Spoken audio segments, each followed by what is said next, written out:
रुद्रप्रयाग में आज दिवंगत शीलारानी रावत का अंतिम संस्कार किया गया। गुप्तकाशी के त्रिवेणी घाट पर दिवंगत शीलारानी रावत का अंतिम संस्कार हुआ। वहीं घाट पर उनको श्रद्धांजलि देने के लिए भारी संख्या में लोग पहुंचे। आपको बता दें कि मंगलवार को शीलारानी रावत का निधन हुआ था। वो कैंसर की बीमारी से पीड़ित थी। शीलारानी रावत केदारनाथ से भारतीय जनता पार्टी की विधायक थी।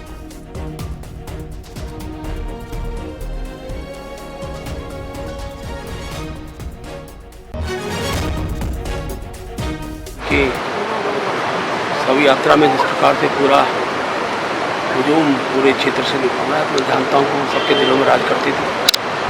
मैं उनको अपना श्रद्धा समर्पित करता हूँ।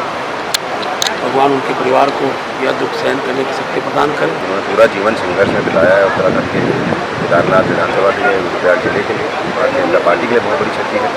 और मैं बस भगवान से प्रार्थना करता हूँ उनको अपने श्री चरणों में स्थान दें।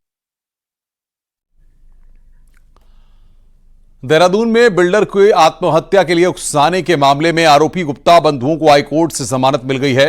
गुप्ता बंधुओं ने निचली अदालत से जमानत याचिका खारिज होने के बाद हाईकोर्ट में शरण ली थी। अजय गुप्ता और अनिल गुप्ता पर बिल्डर सत्येंद्र साहनी को आत्महत्या के लिए उकसाने का आरोप है। साथ ही उत्पीड़न, धमकियां देने और परेशान करने का भी आरोप है। आपको बता दें कि 24 मई 2024 को बिल्डर सत्येंद्र साहनी ने आत्महत्या कर ली थी, जिसके बाद उनके बेटे रणवीर सिंह साहनी ने एफआईआर दर्ज कराई थी। इसके बाद पुलिस ने गुप्ता ब्रदर्स को गिरफ्तार कर जेल भेज दिया था। गुप्ता बंधुओं ने निचली अदालत में जमानत याचिका दाखिल की थी, लेकिन खारिज होने के बाद हाई कोर्ट में चुनौती दी थी।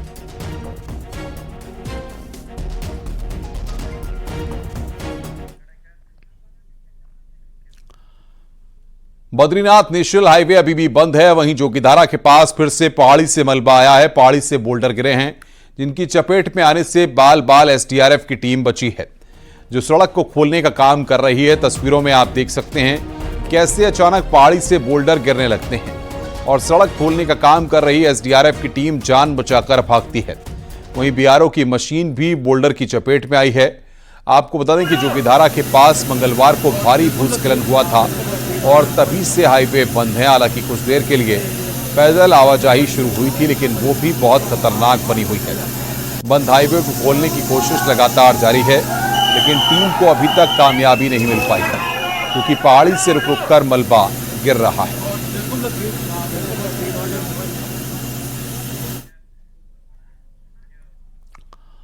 उत्तराखंड में एक बार फिर से तेज बारिश का अलर्ट जारी हुआ है। 4 जिलों के लिए मौसम विज्ञान ने केंद्र ने अलर्ट जारी किया है। आज रात उत्तराखंड में भारी बारिश हो सकती है। साथ ही कल भी बारिश का सिलसिला जारी रह सकता है। देहरादून, चंपावत, नैनीताल, पौड़ी में तेज बारिश की संभावना है। इन जिलों में मौसम विभाग ने अलर्ट जारी किया है। हालांकि इसके बाद फिर 13 जुलाई से 16 जुलाई तक मौसम सामान्य रहने के आसार हैं।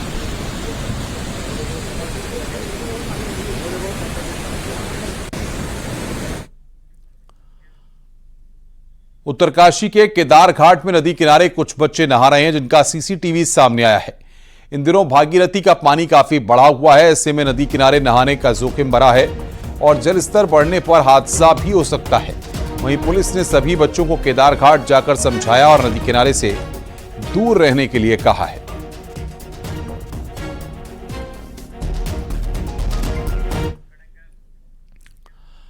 नैनीताल शहर के लिए खतरा बनी पहाड़ियों पर ट्रीटमेंट के काम होंगे। इसके लिए लॉन्ग टर्म और शॉर्ट टर्म कार्ययोजना तैयार की जा रही है। नैनीताल की सबसे ऊंची चोटी चाइना पीक के स्थायी ट्रीटमेंट के लिए योजना पर काम किया जा रहा है। इनके लिए भी ऊपरी क्षेत्र में शॉर्ट टर्म वर्क प्लान किया गया है। जिला प्रशासन की टीम ने बाकायदा इसके लिए पूरे इलाके का निरीक्षण किया। वहीं नैनीताल शहर के बीच आवागढ़, राजभवन रोड, रैमजे अस्पताल के पास बने नए स्लाइडिंग जोन में भी ट्रीटमेंट वर्क प्लान बनाया जा रहा है।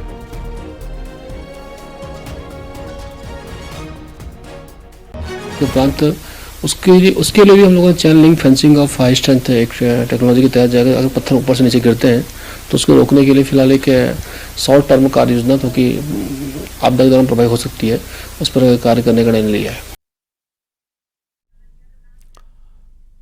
दिल्ली में केदारनाथ मंदिर के शिलान्यास पर सियासत शुरू हो गई है। गुरुवार को कांग्रेस नेता गणेश गोदियाल ने इसके विरोध में 1 घंटे का मौन व्रत किया। पौड़ी जिले के पैठानी में गणेश गोदियाल ने शिव मंदिर में मौन व्रत किया। उन्होंने कहा कि केदारनाथ धाम के नाम पर दिल्ली में मंदिर बनाना ठीक नहीं है, क्योंकि चार धाम में एक केदारनाथ से करोड़ों हिंदुओं की आस्था जुड़ी हुई है। तो केदारनाथ की यात्रा से लाखों लोगों का कारोबार जुड़ा है, इसलिए ज्योतिर्लिंग केदारनाथ के नाम से दिल्ली में मंदिर बनाना सही नहीं है।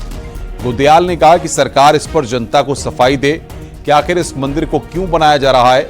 वहीं गोदयाल के धरने के बाद कांग्रेस पार्टी की तरफ से केदारनाथ मंदिर दिल्ली पर सवाल उठाए गए हैं। अब केदारनाथ मंदिर को ही केदारनाथ से शिला ले जाकर दिल्ली में स्थापित करना, ये कहीं से भी न्यायोचित नहीं ठहराया जा सकता। और अगर सरकार अभी भी इस पर स्पष्टीकरण दे कि सरकार की इसमें मंशा क्या है, क्या इन नेताओं के निजी हित उन मंदिरों में सुरक्षित हैं जहां ये स्थापित करना चाहते हैं, इसमें क्या मंशा है सरकार की, ये किस रूप में उत्तराखंड को लाभान्वित करेगा उनका ये कदम, इसको स्पष्ट किया जाना चाहिए। वहीं दिल्ली में केदारनाथ मंदिर पर कांग्रेस ने सवाल उठाए और गणेश गोदयाल के धरने के बाद बीजेपी की तरफ से जवाब आया है। राज्यसभा सांसद और बीजेपी प्रदेश अध्यक्ष महेंद्र भट्ट ने इस पर बयान दिया है। महेंद्र भट्ट का कहना है कि धाम और मंदिर के अंतर को समझना चाहिए। एक नाम से कई मंदिर होते हैं, लेकिन धाम का पुण्य धाम में ही मिलता है, इसलिए केदारनाथ धाम यही है, जबकि दिल्ली में केदारनाथ मंदिर बन रहा है। हमें उन धामों के मंदिर भी बहुत से स्थानों पर बहुत से राज्यों के अंदर बने हुए हैं, तो मंदिर के मंदिर के रूप में रहना देखना चाहिए। और जो धाम का अस्तित्व है, धाम का जो आशीर्वाद है, वो धाम के दर्शन से ही होता है। और भगवान बद्री केदारनाथ जी जो है अपने धाम में स्थापित। बीजेपी प्रदेश अध्यक्ष महेंद्र भट्ट के बयान के बाद पूर्व मुख्यमंत्री हरीश रावत का बयान सामने आया। हरीश रावत ने कहा कि बीजेपी वाले धाम बनाने के काम में माहिर हैं। अब कल कहीं बद्री धाम बनेगा, कहीं गंगा धाम बनाएंगे, जबकि धाम बनाने का अधिकार इनमें से किसी को नहीं है। पता नहीं कहां कहां किस किस चीज को जो है, कहीं बद्री धाम बनाएंगे कल, कहीं गंगा धाम बनाएंगे। तो ये तो धाम ही धाम बनाने में लगे हुए हैं। इनका हर कोई आदमी जाता है, कोई मंत्री जाता है तो वो धाम का नामकरण कर देता है। धाम बनाने का अधिकार इनमें से किसी को नहीं है। और इस बीच दिल्ली में केदारनाथ मंदिर बनाने वाले ट्रस्ट की तरफ से सफाई आई है। श्री केदारनाथ धाम दिल्ली ट्रस्ट का कहना है कि दिल्ली में जो केदारनाथ मंदिर बनाया जा रहा है, उसका उत्तराखंड के केदारनाथ धाम जो 12 ज्योतिर्लिंगों में एक है, उससे कोई संबंध नहीं है। सफाई में कहा गया है कि दिल्ली में खाटू श्याम, माता वैष्णो देवी और बद्रीनाथ जैसे कई मंदिर बनाए गए हैं, उसी तरीके से ट्रस्ट केदारनाथ मंदिर दिल्ली में बना रहा है।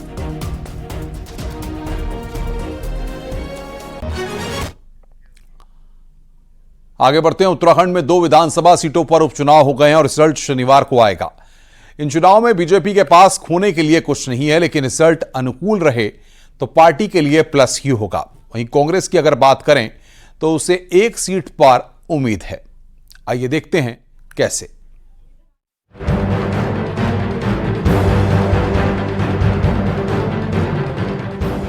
2014 के लोकसभा चुनाव से उत्तराखंड में कांग्रेस के लिए जो राजनीतिक सूखा पड़ा, वो अभी तक जारी है। 2014 और उसके बाद हुए हर लोकसभा चुनाव, विधानसभा चुनाव और उपचुनाव में कांग्रेस को एक के बाद एक हार मिली है। हाल ही में जो 5 लोकसभा सीट के परिणाम आए, उसके आधार पर न्यूज 18 ने सभी 70 विधानसभा सीटों का विश्लेषण किया। चुनावी डाटा दिलचस्प तस्वीर पेश कर रहा है। 70 में से 60 विधानसभा सीटों पर बीजेपी आगे रही। पहाड़ में कांग्रेस पूरी तरह साफ हो गई। टिहरी लोकसभा में निर्दलीय कैंडिडेट 3 सीटों पर आगे रहा। कांग्रेस सिर्फ नैनीताल की 1 और हरिद्वार की 6 सीटों पर आगे रही। इनमें नैनीताल लोकसभा की जसपुर विधानसभा, हरिद्वार जिले की ज्वालापुर, भगवानपुर, झबरेड़ा, पिरानकलियर, मंगलौर और लक्सर विधानसभा शामिल है। बुधवार को बद्रीनाथ और मंगलौर सीट पर विधानसभा उपचुनाव हुए हैं। लोकसभा चुनाव में बद्रीनाथ सीट पर बीजेपी आगे रही और मुस्लिम वोटर बाहुल्य मंगलौर में कांग्रेस। हालांकि पिछले विधानसभा चुनाव में ये दोनों सीट्स बीजेपी के पास नहीं थीं। लोकसभा चुनाव का ट्रेंड साफ संकेत देता है कि उत्तराखंड में फिलहाल बीजेपी के सामने कोई बड़ी चुनौती नहीं है। आज अगर विधानसभा चुनाव हो जाए तो बीजेपी सत्ता में लौट सकती है। सीएम पुष्कर सिंह धामी कहते हैं कि वोटर्स बीजेपी को पीएम मोदी की साफ इमेज और राज्य सरकार के कामकाज पर आशीर्वाद दे रहे हैं। लगातार चुनाव में, चाहे वो विधानसभा का चुनाव हो या लोकसभा का चुनाव हो, सभी चुनावों में जनता का आशीर्वाद मिल रहा है। हम उनकी अपेक्षाओं को, आशाओं को, उत्तराखंड की चुनौतियों को सफल करने के लिए, उत्तराखंड को आदर्श राज्य बनाने के लिए हिंदुस्तान के श्रेष्ठ राज्यों में उत्तराखंड आए। हमारे प्रधानमंत्री जी का जो कथन है 21वीं सदी का तीसरा दशक उत्तराखंड का दशक होगा, उसको हम निश्चित रूप से धरातल पर उतारेंगे। लोकसभा चुनाव में कांग्रेस सिर्फ हल्द्वानी और श्रीनगर विधानसभा में बीजेपी से करीबी मुकाबला करते दिखी। अलबत्ता 2022 के विधानसभा चुनाव में पार्टी के 19 विधायक जीते थे, जिसमें से बद्रीनाथ विधायक पार्टी छोड़ गए। कांग्रेस के अध्यक्ष और सीएम रहे हरीश रावत मानते हैं कि कांग्रेस का वोटर्स के साथ कनेक्शन टूटा है। इसका खामियाजा पहाड़ से लेकर देहरादून, रामनगर तक उठाना पड़ रहा है। जहां जहां हमारे पर्वतीय मतदाता ज्यादा थे, वहां हम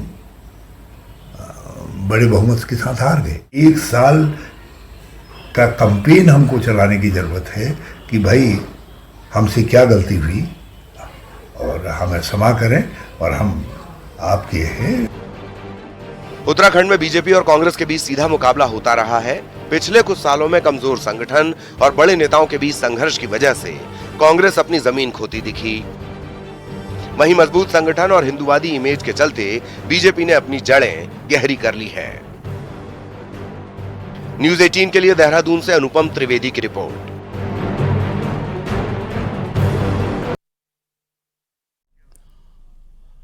पौड़ी गढ़वाल से लोकसभा सांसद अनिल बलूनी ने आज केंद्रीय पृथ्वी विज्ञान राज्य मंत्री स्वतंत्र प्रभार और पीएमओ में राज्य मंत्री जितेंद्र सिंह के साथ मुलाकात की। इस दौरान अपने क्षेत्र में बनने वाले तारामंडल और माउंटेन म्यूजियम प्रोजेक्ट को लेकर बातचीत की है। इन परियोजनाओं को जल्द पूरा करने के लिए भारत सरकार से मदद की भी मांग की गई है। केंद्रीय मंत्री ने दोनों प्रोजेक्टों में पूरी मदद देने का भरोसा दिया है और इसे जल्द पूरा करने का भी भरोसा दिया है। अनिल बलूनी ने कहा है कि भारत सरकार की मदद से पौड़ी तारामंडल और माउंटेन म्यूजियम अत्याधुनिक बनेगा और केंद्र सरकार की मदद से तेज गति से काम होगा। आपको बता दें कि बलूनी ने राज्यसभा सांसद रहते हुए प्रोजेक्ट यहां पर शुरू किया।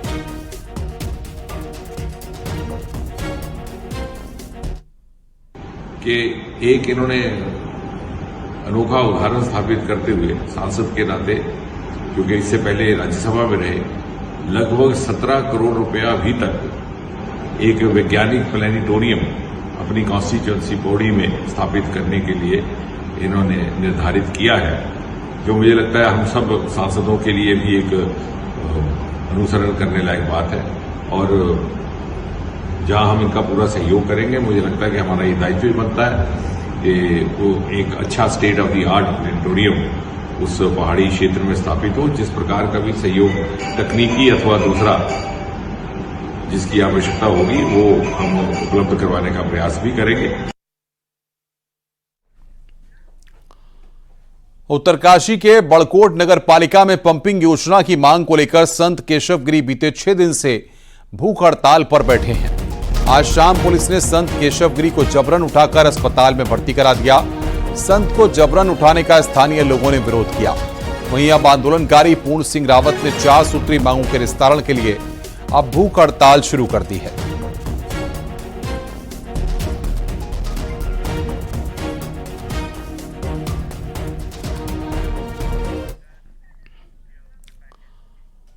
आपने मीरा की कृष्ण भक्ति के बारे में बहुत सुना होगा, लेकिन आपने देखा नहीं होगा। लेकिन आज हम कृष्ण भक्ति में पागल एक ऐसी मीरा से मिलवाने जा रहे हैं जो भगवान कृष्ण को अपना सब कुछ मान बैठी हैं। यही नहीं, उसने भगवान कृष्ण से विवाह भी कर लिया है।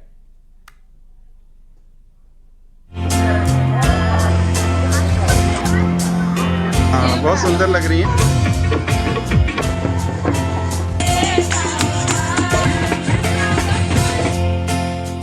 आपने भगवान कृष्ण की भक्ति में पागल मीरा, रसखान और सूरदास की कहानियां सुनी होंगी, लेकिन भगवान कृष्ण की ये दीवानगी केवल इन्हीं नामों तक सीमित नहीं है। हल्द्वानी की हर्षिका पंत के सिर भी भगवान कृष्ण की लीला का ऐसा दीवानापन चढ़ा कि उसने श्री कृष्ण की दुल्हनिया बनने का फैसला कर लिया। हल्द्वानी के इंद्रप्रस्थ कॉलोनी में रहने वाले व्यवसायी पूरनचंद्र पंत की बेटी हर्षिका बचपन से दिव्यांग है।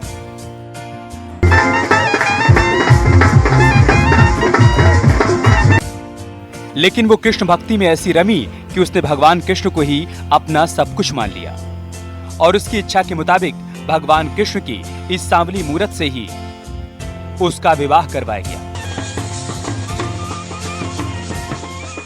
पंत है, मेरी बेटी को बचपन से शौक थी, भगवान कृष्ण के साथ लगन थी उसको। 15 करोड़ से पूरे कर चुकी है वो।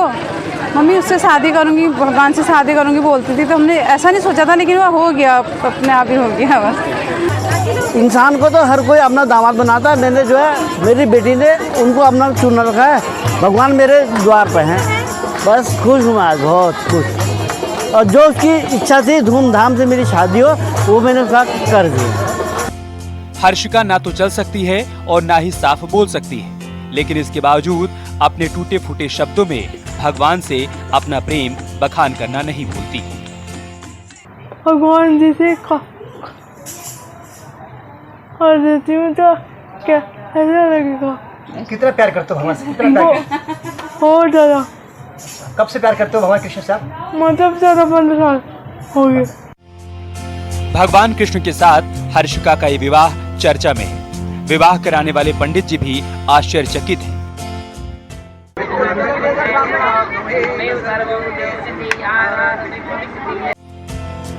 और रिश्तेदार भी।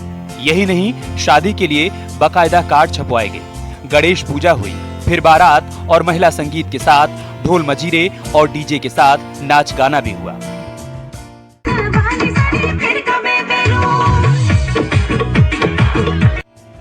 यहाँ तक कि बैंड वाले भी बुलाए गए और फिर दुल्हन हर्षिका की भगवान श्री कृष्ण के साथ विदाई की गई।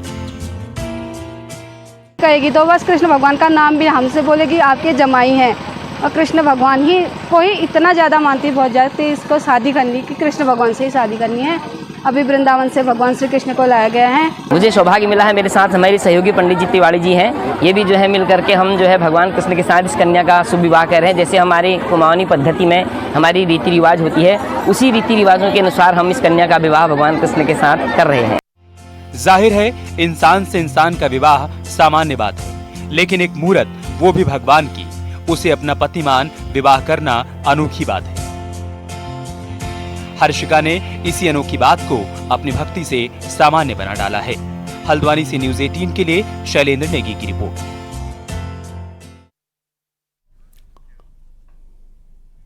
और आइए अब देखते हैं पहाड़ की 10 बड़ी खबरें। पहाड़ टॉप 10। बागेश्वर में बारिश के बाद अभी भी 10 सड़कें बंद हैं, जिन्हें खोलने का काम जारी है। बारिश में भूस्खलन होने से सड़कें बंद हो रही हैं। उत्तरकाशी के बड़कोट में पंपिंग योजना की मांग को लेकर महिलाओं ने चक्का जाम करने की चेतावनी दी है। बागेश्वर में कांग्रेस कार्यकर्ताओं ने प्रदर्शन किया और मंगलौर उपचुनाव के दौरान हुए विवाद को लेकर बीजेपी का पुतला दहन किया। कोटद्वार में डेंगू की रोकथाम को लेकर प्रशासन अभी से तैयारियों में जुट गया है। पिछले साल डेंगू के सैकड़ों मामले सामने आए थे, कई लोगों की मौत भी हो गई थी। अल्मोड़ा जिले में पिछले 2 हफ्ते में 3 गांवों में डायरिया फैल चुका है। सीएमओ ने सभी से पानी उबालकर पीने की सलाह दी है। बागेश्वर पुलिस ने 3 किलो से ज्यादा की चरस 2 तस्करों से बरामद की है। दोनों आरोपियों को जेल में भेज दिया गया है। कुमाऊं कमिश्नर दीपक रावत ने नैनीताल की सूखा ताल का निरीक्षण किया और झील के सौंदर्यीकरण के काम को जल्द पूरा करने के निर्देश दिए हैं। बागेश्वर में नगर पालिका के सभी वार्डों की मूलभूत समस्याओं को लेकर स्थानीय लोगों ने नगर पालिका में प्रदर्शन किया।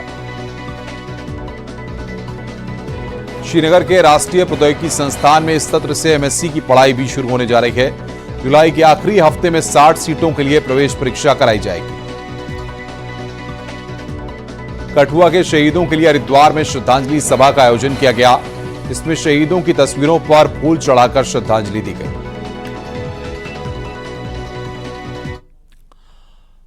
राजधानी देहरादून में चोरी छुपे जमकर पेड़ों का अवैध कटान हो रहा है। आज मसूरी फॉरेस्ट डिवीजन की टीम ने रायपुर रेंज के नेहरू ग्राम में छापा मारकर अवैध रूप से काटे गए 5 पेड़ बरामद किए हैं। वन विभाग की टीम को देखकर लकड़ी तस्कर भाग निकले।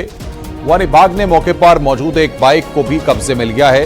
सादकी इरशाद नाम के आरोपी के खिलाफ रिपोर्ट दर्ज कराई गई है, जिसकी तलाश की जा रही है।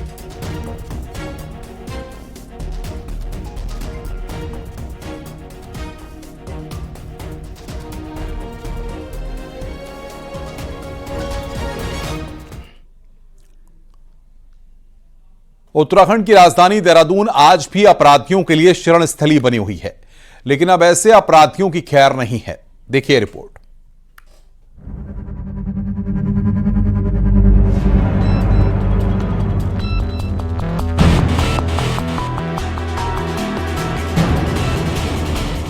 देहरादून पुलिस बीते एक हफ्ते से राजधानी में सत्यापन अभियान चला रही है और अभी तक पुलिस ने करीब 1600 घरों का सत्यापन भी किया है। साथ ही इस दौरान करीब 900 संदिग्ध व्यक्तियों को थाने चौकियों में बुलाकर पूछताछ की है। इनमें यूपी, बिहार और दिल्ली के 350 संदिग्धों के पुलिस एक्ट में चालान भी किए गए हैं। ये वो शख्स हैं जिन्हें अलग अलग राज्यों की पुलिस तलाश रही है और इनको कोर्ट से भी पकड़ने के लिए वारंट जारी किए गए हैं। पुलिस संदिग्धों की जांच के साथ संबंधित पुलिस चौकियों और थानों से इनकी डिटेल्स भी ले रही है। एसएसपी देहरादून का कहना है कि राजधानी में सभी का वेरिफिकेशन किया जाएगा और आगे भी जारी रहेगा। साथ ही पुलिस ने वेरिफिकेशन ड्राइव में करीब 1.5 करोड़ का चालान भी वसूल किया है। 1677 ऐसे हमें मकान मालिक मिले जिनके यहाँ किराएदार थे, लेकिन वो उनके द्वारा न सत्यापन किया गया था, न वैलिड कोई डॉक्यूमेंट्स लिए गए थे। तो उनका भी हमने चालान जो पुलिस एक्ट की धारा के तहत है और 1 करोड़ 66 लाख रुपए के करीब इसमें रिकवरी हुई थी। साथ ही साथ इसमें हमें करीब 900 के ऊपर ऐसे लोग मिले थे जिनके पास कोई वैलिड डॉक्यूमेंट्स मौके पर नहीं दिखा पाए थे। तो उनके भी जो होम डिस्ट्रिक्ट है, जहाँ के थाने, वहां पर भी हमने वेरिफिकेशन के रूप से उनको कराया। और काफी सारे ऐसे संदिग्ध लोग भी मिलते हैं जो बिना किसी बात के या किसी रोजगार नहीं है लेकिन यहाँ पर आके देहरादून में रह रहे थे, तो उनको भी हमने वेरीफाई किया। राजधानी देहरादून की जनसंख्या 8 लाख से ज्यादा है और माना जा रहा है कि इतने ही करीब बाहरी लोग भी राजधानी में रह रहे हैं जो काम धंधे के लिए देहरादून आते हैं। अब इसका फायदा संदिग्ध उठा रहे हैं और इन लोगों के बीच रहकर अपने आपराधिक इतिहास को छिपाते हैं। फिलहाल पुलिस ऐसे संदिग्ध की कुंडली खंगाल रही है और उम्मीद है जल्द ही ऐसे लोगों का पक्का इलाज भी करेगी। न्यूज़ 18 के लिए देहरादून से सत्येंद्र बर्तवाल की रिपोर्ट। बरसात में नालियों का पानी सड़कों पर बह रहा है, लेकिन स्मार्ट सिटी के अफसर उस विधायक की बात भी सुनने को तैयार नहीं जिनके इलाके के 10 वार्ड में स्मार्ट सिटी का काम हुआ है। गुरुवार को राजपुर विधायक खजान दास ने स्मार्ट सिटी और नगर निगम के अफसरों की मीटिंग बुलाई और काम के हाल को लेकर नाराजगी जताई और इसका भी कोई असर अफसरों पर नहीं दिखा। विधायक को अफसरों के आगे अनुरोध करना पड़ा, लेकिन अफसर अनुरोध भी नहीं मान रहे। खजान दास ने कहा कि कहने के बावजूद स्मार्ट सिटी के अफसर काम नहीं कर रहे हैं, इसलिए अब आगे मीटिंग मुख्यमंत्री लेंगे और अब स्मार्ट सिटी के हर काम से जुड़ी शिकायत और फैक्ट मुख्यमंत्री के सामने रखे जाएंगे।